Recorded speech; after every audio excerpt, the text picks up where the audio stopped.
sing tua sing akeh lupute ya apane aku tak lanang ya toh untuk wanita itu selalu benar mungkin harus sing aku ya kok malah lagi bapak anak kok anak kok ngono siput Bapak apa Duk? Bapak kan pernah salah sama aku. Iya. Jadi Bapak harusnya minta maaf sama aku. Iya. Kan aku udah pernah salah. Oh iya. Cuk. Sini sumpung sini. Hei. Gak asik. Iya. Wes salim bapak wes sungkem wes. Loh kok gak dicium? Yo kok wae sing nyung tangan iki nah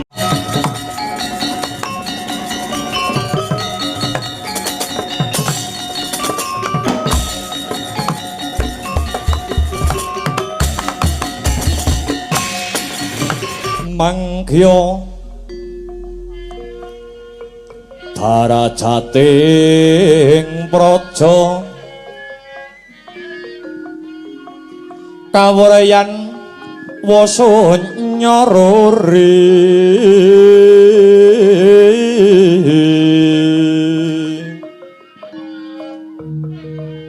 ora pangrehing ukara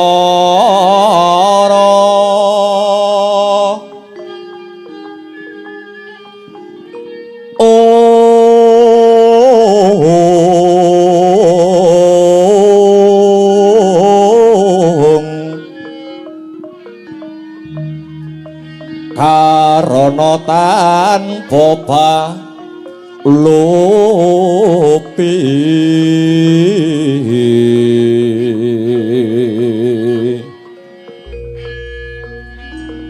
adelara silastuti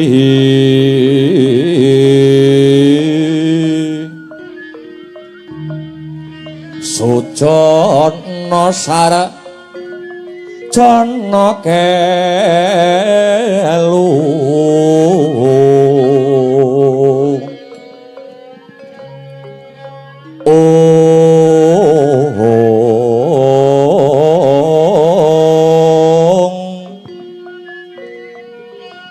kalunglun kala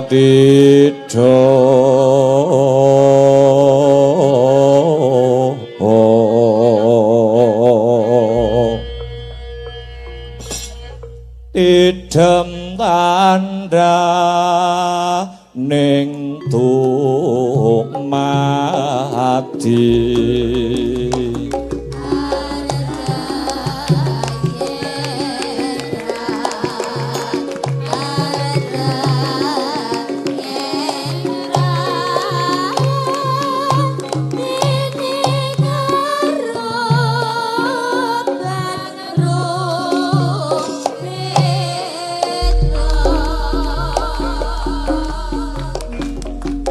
menangi jaman edan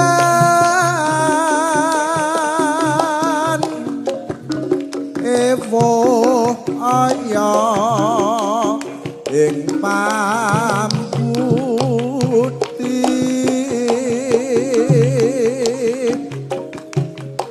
melu edan ora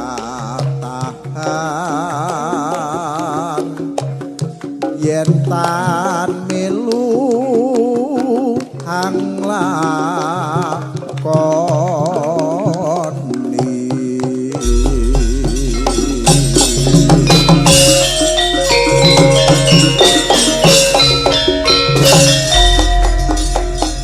boya ketuman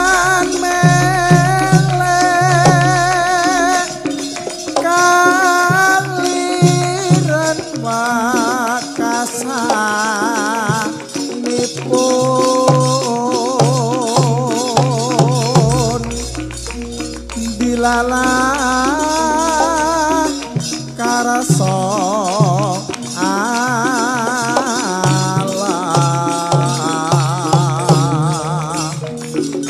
bejo bejane kang lali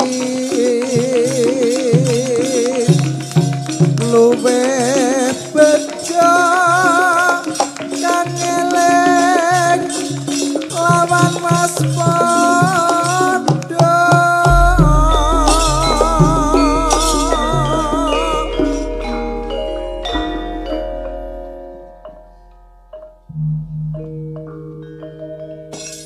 sak sampunipun lenggah ingkang kanthi prayogi duh Koko Prabu jimat pepundhen kula donya prapting delahan Koko Prabu Mandura Koko Prabu Baladewa sumangga kula mangertos ingkang rayi Ndwarawati mangertos bilih ing rika lenggahan sak mangke paduka Koko Prabu rawuh ing negari Ndwarawati semunipun wonten babakan ingkang sanget wigati keparenga ingkang rayi ing Ndwarawati sumedya ngangklungaken jangga nilingaken karana nyadong mentahing sabda-sabda pangandikanipun Koko Prabu Balarama.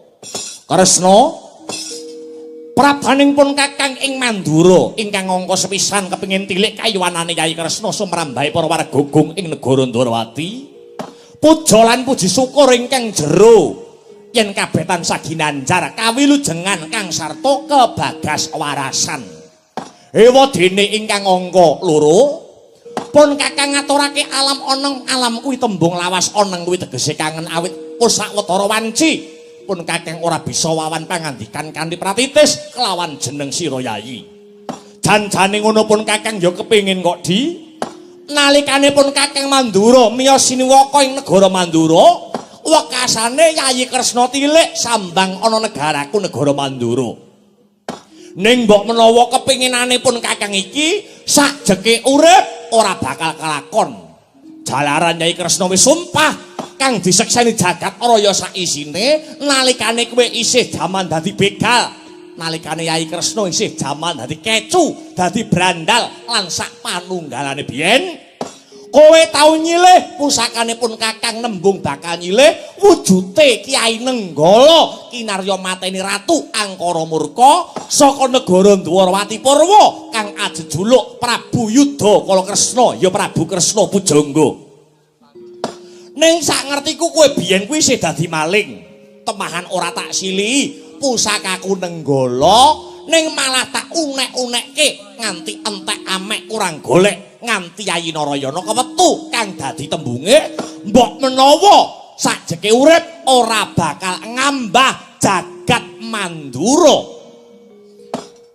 Wiwit nalika semono nganti ing rika lenggan saiki wiwit kuwi Yayi Kresna ora gelem sambang ana ing negara Mandura Yayi.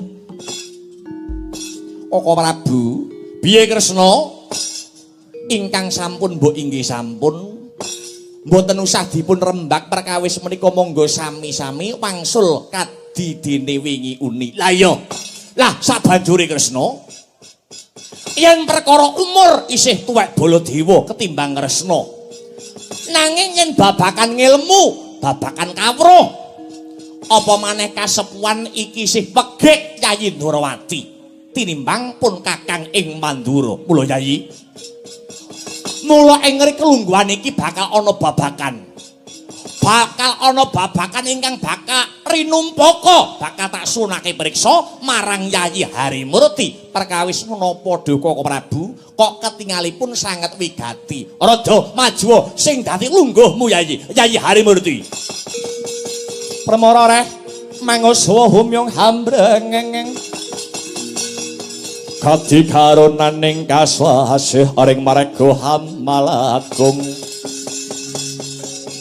are sang ganta mastrat maca leng-leng lalu manguk ladi Soraya mangrangsang wayah Soraya mangrangsang wayah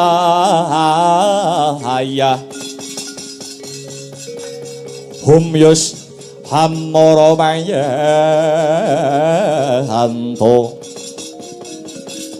hing ngene Kresna jare para sarjana ingkang sujaning budi wujude pangimpen kuwi ana perang-perangane. Nun inggih. Pangimpen menika peranganipun wonten cacah sekawan. Apa wae? Setunggal Kacakra Bawa, angka 2 Kasudarsana, angka 3 Kawasita, ingkang pungkasan Kadara Dasih. Jlentre piye Harimurti? Koko Prabu. Pangimpen Kacakra Bawa punika maknanipun gegambaran utawi pengangen-angen. Lah yen Kasudarsana menika maknanipun contoh utawi patuladan.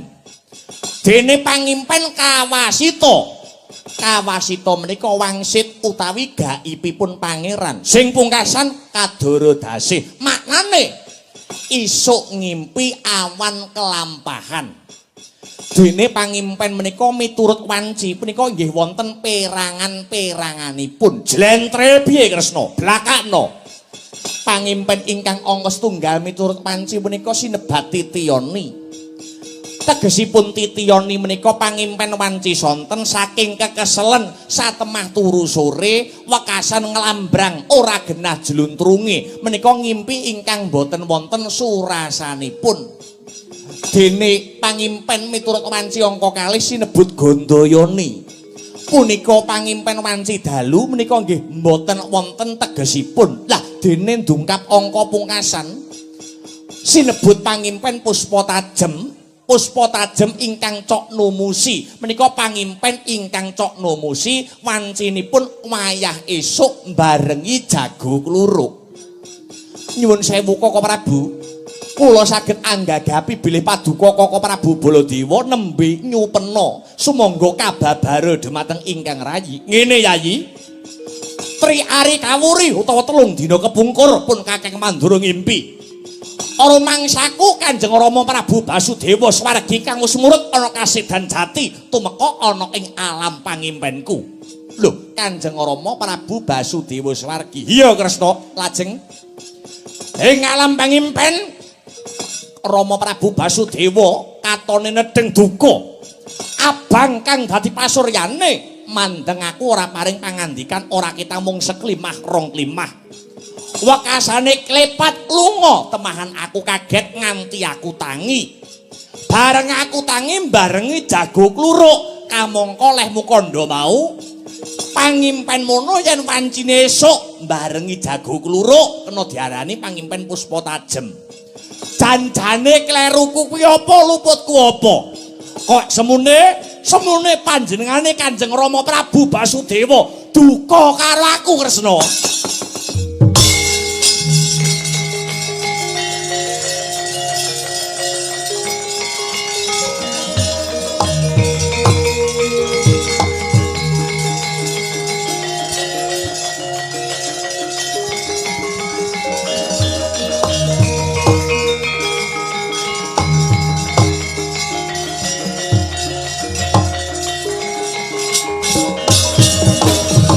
Sino dharatam mretaratam tutam tuning upama citi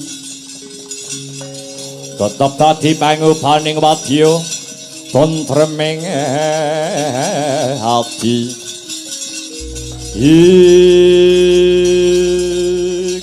Duh Koko Prabu kepareng matur bilih ingkang rayi nun inggih nyupena tanpa beda ingkang dipun supena Koko Prabu Baladewa. Lah dalah. Dadi Yayi Kresna ki ngimpi padha karo sing tak impekke lakar kados mekaten jagat Dewa Bathara jagat Pangestu Nggara. Lah banjur iki pratandha apa ya Yayi? Apa dosa kang sarta kaluputane panjenengan ingsun lan jeneng sira Yayi marang Kanjeng Rama Prabu Basudewa swargi? Duh Koko Prabu piye Kresna? Miturut wangsit ingkang kula tampi sekedhap malih para dewa badhe ngandhapaken kanugrahan ingkang nama Wahyu Purba Sejati utawi sinebut wahyuning panitisan ingkang badhe tumedhak wonten ing Astana Gadamadana. Lho, kamangka Astana Gadamadana mono papan pesaryane leluhur negara Mandura kalebu Kanjeng Rama Prabu Basudewa. Lakar kasinggihan Dunjeng Prabu.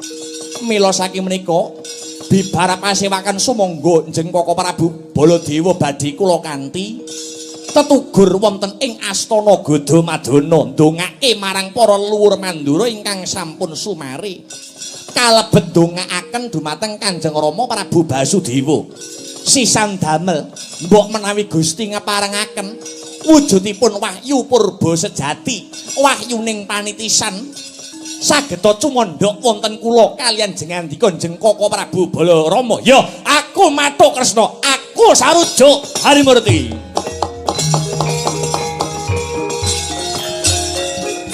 lagi jawawan sabda ora kang sumewa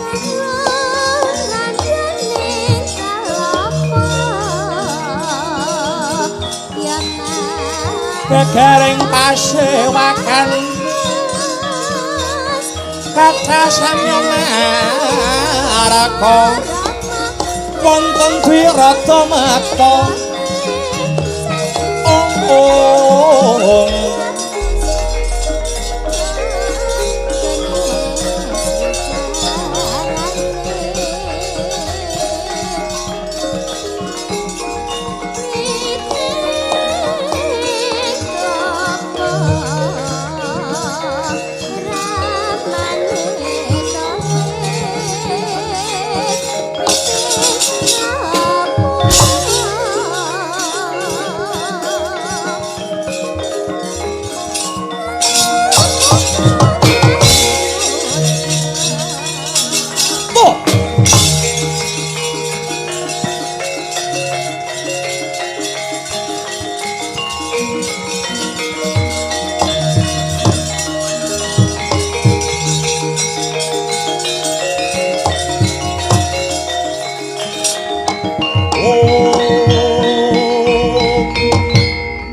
palugon laguning legas lukita linuding kidung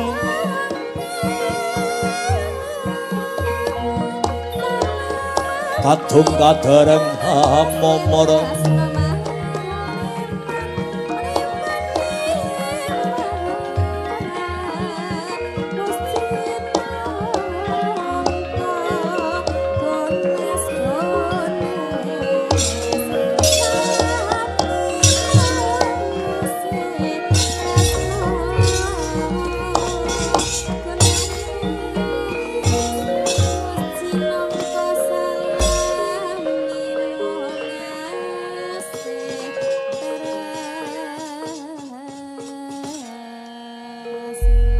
Amit pasang kaliman tabik pisomanan kula sinabeta ing ilodone demawaing tawang-tawang kula ingkang sowan Sidin iya ya Sang Prabu ora ateges Kresna angkuh nanging nembe wae weruh mula panjenenganing sun mitambuh sapa nalindra ingkang nedheng rawuh Sudyamastani Sidin kula wingking saking negari Pasir Gumelar jejuluk kula Prabu Lingga Sugarda iya Sang Prabu lah banjur praptaning Prabu Lingga Sugarda mapan ana ing negara Dwarawati mangkaten punapa leres paduka ingkang ajejuluk Prabu Kresna kang mbrebeki jagat kondange ratu kang dadi titise Bathara Wisnu iya pancen kapara nyata Lingga Sugarda lah salah nyun sewu jenengan napa gadah adi wedok sing jenenge Bratajaya utawi Lara Ireng iya pancen bener kapara nyata Bratajaya kuwi adiku wadon Lara Ireng kuwi adiku kang mijil pawestri mila niku Sidun munjuk atur kathah tiyang estri kang gandrung kalian kula Prabu Lingga Sugarda nanging ngantos ing rikalenggan sakmangke dereng wonten ingkang saged lumebet wonten manah kejawi namung rayi paduka ingkang asesilih Bratajaya inggih Lara Ireng raya-raya prapta kula saking negari Pasir Gumelar dumugi negari Dwarawati mboten wonten sanes namung badhe ngebun-ngebun esuk ngudan-udan sore ngalamar dhateng rayi paduka pun Bratajaya utawi Lara Ireng mestinipun paduka mboten badhe anampik ingkang dados panglamar kula awit kula menika ratu gagah gadah pideksa bondo kula mayuta-yuta ibarat ditawu kaya banyu mboten badhe telas 7 turunan. Adik Paduka nuwunipun Brata Jaya utawi Lara Ireng menawi sida rabi kalian kula mboten badhe tumiba aning parang curi nanging badhe tumiba wonten ing kasur babut. Dadi prameswari disunggi-sunggi Anyokrawati hamba denda sembah wong sapraja. Atus pundi? Panjenengan mesti wedi nampik panglamar kula. Nek ngaten to? Mergi kula mriki mboten ijen, kula mboten dhewe sowan wonten Ndwarawati. Kula mbeta saking wadyabala ingkang jangkep sagamanipun. Sepisan paduka nampik panglaripun Lingga Sukarjo nyuwun sewu. Kula mboten ngeden-ngedeni. Wadyabala Pasir Gumelar pun samapta ing dadi sawijining diri ngrencak wong-wong Ndwarawati. Ndwarawati badhe kula dadekke segara geni. Wah, edan. Uдар. Wah.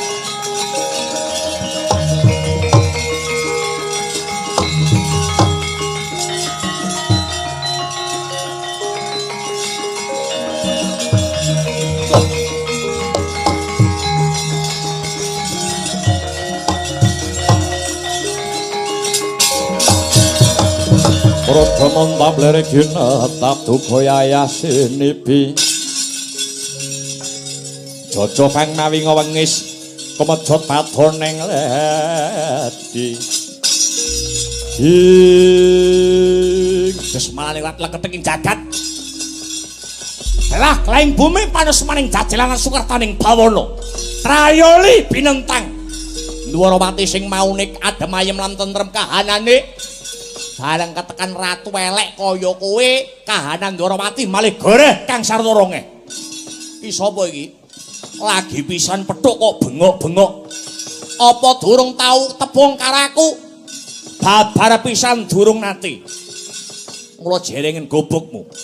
Jerengen gobokmu lek nomripatmu nata Mandura Prabu Baladewa Okrasana Karsana Kusuma wali kita ya Halayuda. Sampeyan semune kok ora trima. Sampeyan semune kok ora trima aku nglamar si Bratajaya. Sampeyan kuwi apane Bratajaya? Aku dulure tuwa si Bratajaya. Aku dulure tuwa si Lara Ireng. Mara gagi rungokno. Rungokno kang dadi ucapku. Ing kene aku nganakake wujuding Giri Swayembara. Lho, Giri Swayembarane apa? Kelakon sing dadi penjangkamu. Kowe kepengin ngarabi adikku wedok si Bratajaya ya si Lara Ireng lamun bengkah dadane ilang nyawane Prabu Baladewa. Wani karo aku entek wedine kariwanine. Wis gembleng tekadku bakal nglamar sekaring kedaton negara Ndwarawati. Si Bratajaya ya si Lara Ireng. Sapa wae sing dadi pepalang? Sapa wae sing dadi pepalang? Mungsuhe Lingga Sugarda. Arawe rantas malang bakal tak putung biajingan rakrek kae becek. Hai. Loh, ya.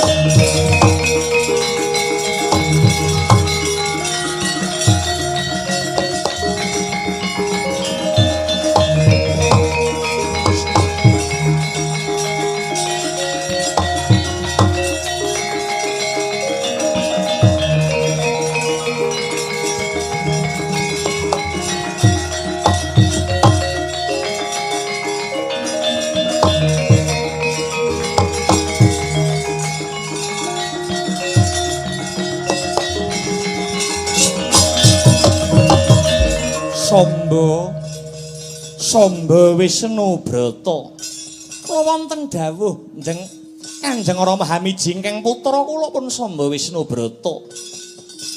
Sumurupa ya Samba tekaning bondo bareng kelawan tekaning coba manungsa anggar arep mundhak kang dadi derajat lan pangkate mesti cepak kang dadi cobane.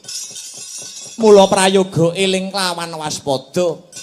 Sak mengko tekane Prabu Lingga Garda saka negara Pasir Gumelar mujudake pacoban kang bakal hanempuh negara Ndwaraka.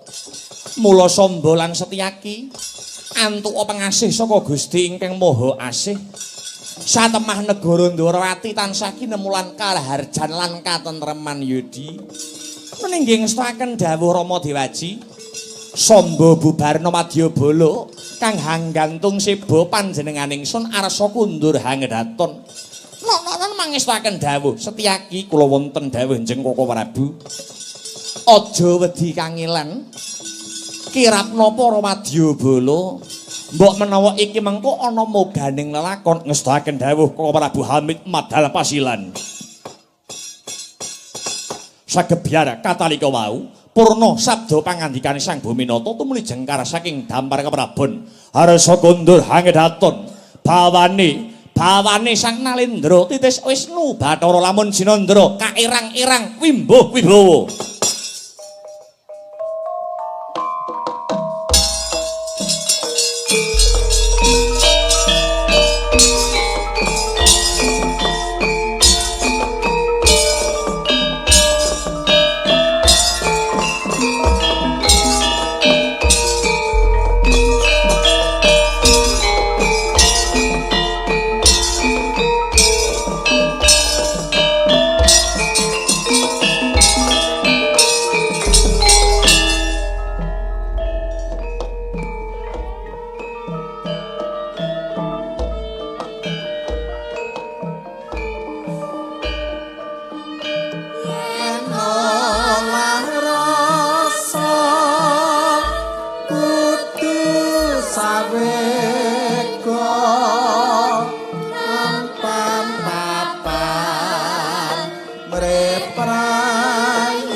Gandas ruwasak solae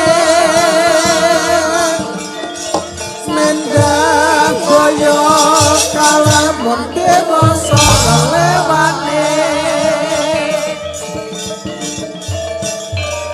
sanjak ojo ami bersampure lanteane solae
Alhamdulillah wala ilaha illallah wallahu akbar.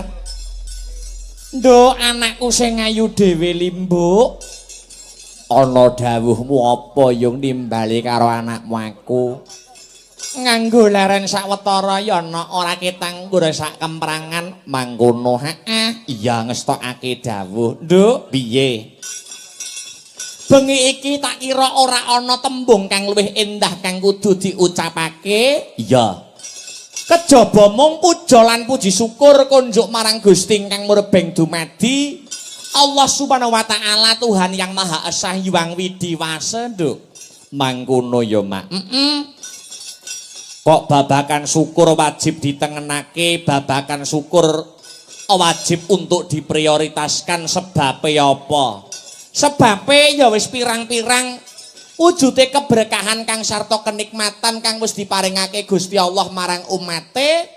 Muka yen tanpa nikmat peparing saka Gusti Allah, aku kang sarta kowe sak rombongan bengi iki bisa manunggal ingkang sarta tetunggalan ana ing adicara pagelaran wayang kulit ana ing bengi iki no. Mangkono ya, Mak. Iya ngestokake dawuh. Lah banjur bengi iki janjane mengeti adicara apa?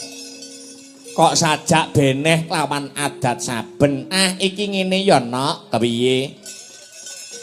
Bengi iki malam ini acaranya tidak lain dan tidak bukan. Iya.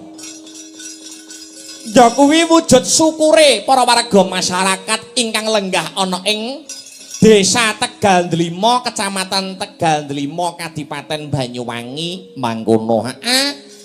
Ujub syukure para warga masyarakat ana ing laladan Tegal Dlima, konjuk marang Gusti Allah Subhanahu wa taala dibingkai dalam rangkaian adicara bersih desa. Oh ngono.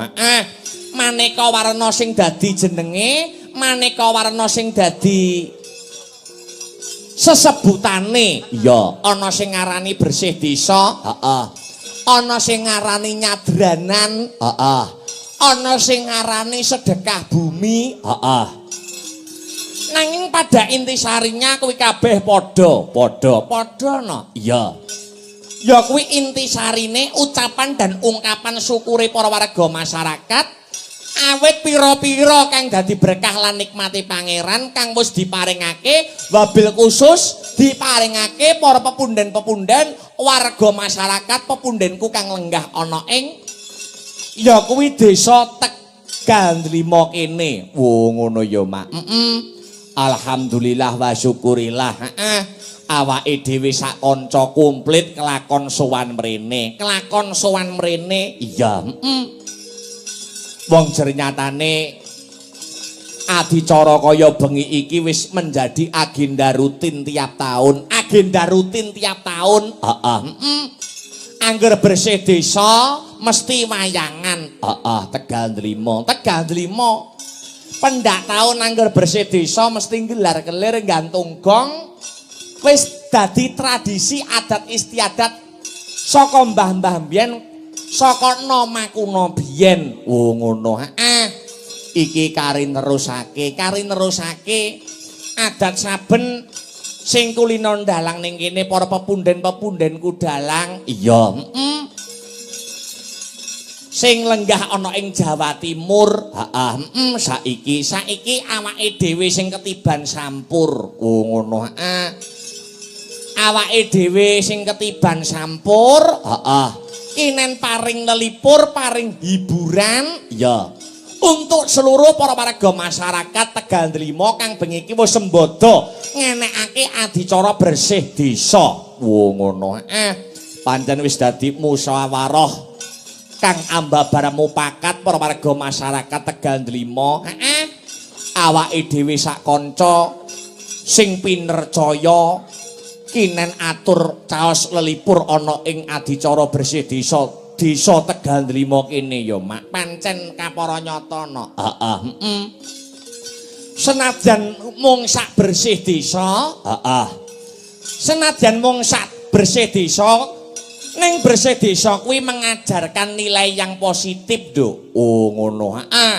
Bersih desa mengajarkan nilai yang positif. yang dapat diaplikasikan dalam kehidupan sehari-hari. Tuladane apa?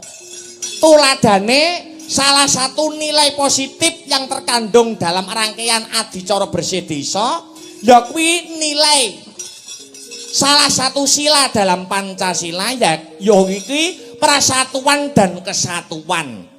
Persatuan dan kesatuan. Kok iso bersih desa mengajarkan nilai persatuan dan kesatuan? Ayo nono. Wong ada saben dinane warga desa, warga dusun, saben dinane fokus karo pekerjaane dhewe-dhewe, fokus karo pegaweane dhewe-dhewe, nanging tumibane dina deng angger adicara bersih desa agenda rutin pendak taun pisan, sing ora tau kumpul tanggane malih dadi kumpul tanggane. Oh ngono. Kabeh padha sayek saeka praya, samat sinamadan daya dinayan. Nengenake marang rasa guyub rukun kang sarta rasa gotong royong. Oh ngono. Bersih desa mengajarkan tentang nilai persatuan dan kesatuan. Upama diembake ibarate kaya sapuduk kae no. Sapuduk. Sapuduk kae ngibarate nek sapune nggur siji ora iso nggo ngresiki regetan, ora iso nggo ngrampungi gawe. Oh ngono. Iya. Ning kocapa yen sapuduk kuwi akeh ditaleni sing kenceng iso kanggo ngresiki regetan, bisa kanggo ngrampungi gawe. Oh ngono. Kuwi filosofi embane rasa persatuan kang sarta kesatuan. Ngono. Dadi agenda rutin tiap tahun ngene iki wis ora nyawang endek dhuwure derajat pangkat. Sugih miskine bondo donya. Beda agama ora dadi gendra, beda panemu aja nganti udur padu, bedaning pilihan aja nganti gontok-gontokan. Oh ngono ya, Mak. Ngelinga kabeh kuwi menungso urip ana ing alam donya. Kuwi wis dikodratake menjadi makhluk sosial. Maknane makhluk sosial saling membutuhkan. Urip kuwi ora iso dhewe, urip kuwi ora iso ijen. Oh ngono. Dadi upamane bedane pilihan, becik pilihan presiden, gubernur, mudune bupati, mudune nyang lurah, aja nganti dadi sarana regejekan. Oh ngono ya, Mak. Merga kala mangsane nek urip ana ing desa, nalikane tangga desa kuwi mau nandhang keseripahan, sing ngewangi ya dudu pilihane kuwi mau, sing dipilih kuwi mau, ning ora wurunga sing ngewangi ya tetep tanggane dhewe. Oh ngono. Mula karo tangga tunggal desa kudu tetep rukun, kudu tetep nengenake marang rasa persatuan dan kesatuan kaya sing tak andharke ana ing ngarep mau. Iya ya, Mak, ya ngestokake dawuh. Mula awake dhewe sowan mrene wis sak pantese, wis sak trepe awake dhewe minangka dadi wakile kanca-kanca Sanggara Seni Astabrata. Ngaturake panuwun kang tanpa pepindhan. Ya, terima kasih yang sangat banyak mangkono. Kunjuk marang sapa wae, Mak. Lho nggih menika kunjuk pepunden kula ingkang nyepeng bawat pemerintahan mapan wonten ing Desa Tegal Dlima. Nun nggih pepunden kula ingkang sampun kula anggap kadidene bapak kula piyambak, Bapak Kepala Desa, Bapak Kepala Desa.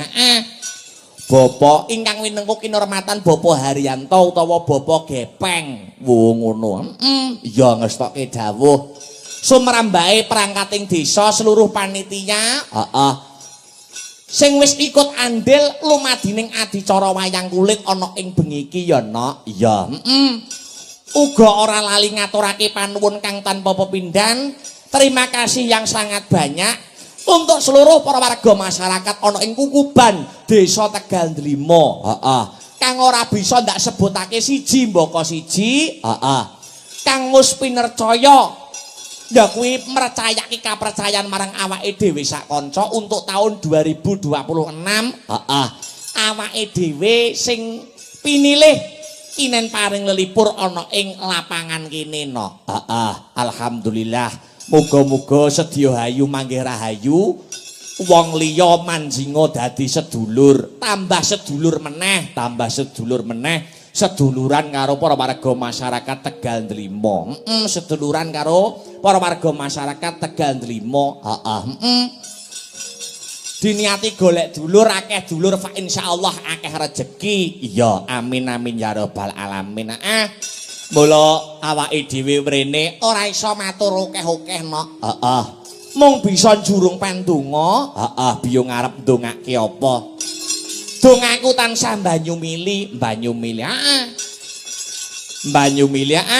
Konjo untuk seluruh para warga masyarakat ana ing desa Tegal Ndelima. Muga-muga sak rampunge wayangan, sak rampunge seluruh rangkaian adicara bersih desa utawa festival seni dan budaya desa Tegal Ndelima. Desa Tegal Ndelima dadi desa sing baldatun thayyibatun warupun ghafur, gemah ripah loh jinawi karata tata raharja, murah sandang kelawan pangan, cinaketok ing kamulyan tinebehna saking bencana alam. Amin amin amin ya rabbal alamin. Muga-muga donga sing becik bisa anyrambahi katentreman karaharjan tumrape warga masyarakat ana ing Kukuban Tegal Ndelima. Pancen bener ka para nyata. Allahumma sholli wa sallim ala sayyidina maulana Muhammadin. Ora maju no. Ya. Bismillahirrahmanirrahim.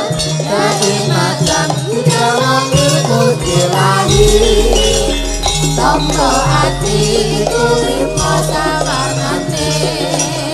Kaping pisan maca Quran sakmane. Kaping pindho salat dilakonono. Kaping telu kan salat kumpulono. Kaping papat mboten pira ingkang luwih. Kaping lima pikir wangi ingkang suwe. Sakabeh sapa bisa nglakoni. Anceleng seru. Yo.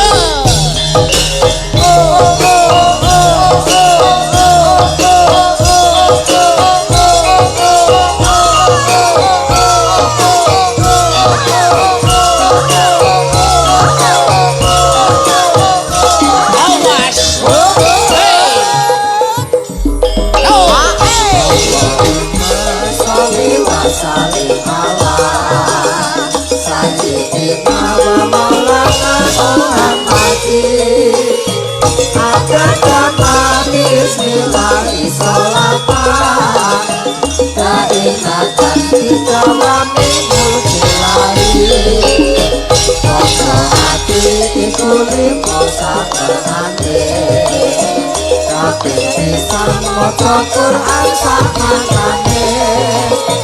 Kaping pindho suwaka dilakonono. Kaping telu kang saleh kumpulono.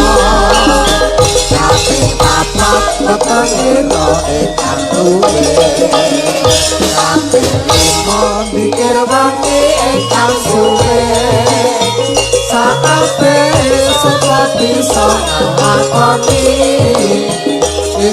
Lagi.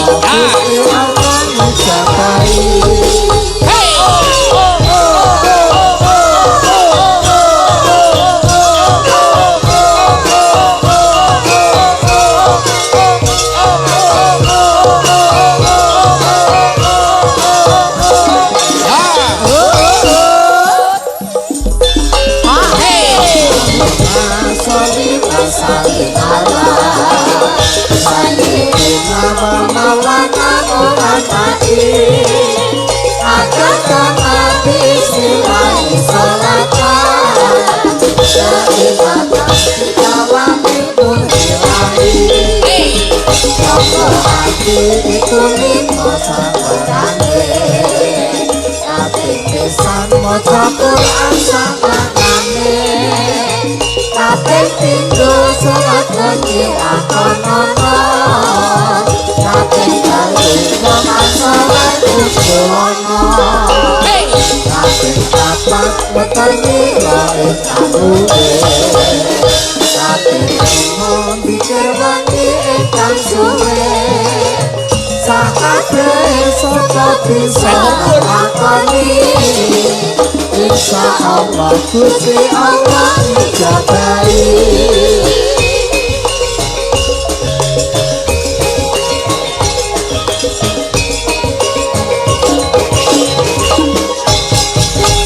Alhamdulillah insyaallah tegal ndelima kebak berkah lan barokah amin. Sowan komplit kanca-kanca sanggar seni Astabrata mijil saka kutha Angin Kadipaten Nganjuk. Oh ngono ya Mak. Disumbutke karo semangate para warga masyarakat ing Laladan utawa Kukuban Tegal Ndelima nok. Oh ngono. Anggone apresiasi antusias karo awake dhewe sak kanca. Ngaturake panuwun. Karo manajer nyatane iki ya di live streaming. Oh di live streaming. Lumantar channel YouTube ya kuwi Astabrata Media. Oh channel YouTube awake dhewe lan kanca-kanca. Iki dadi sing kepareng mirsani ora mung penonton kang ana TKP. Oh ngono.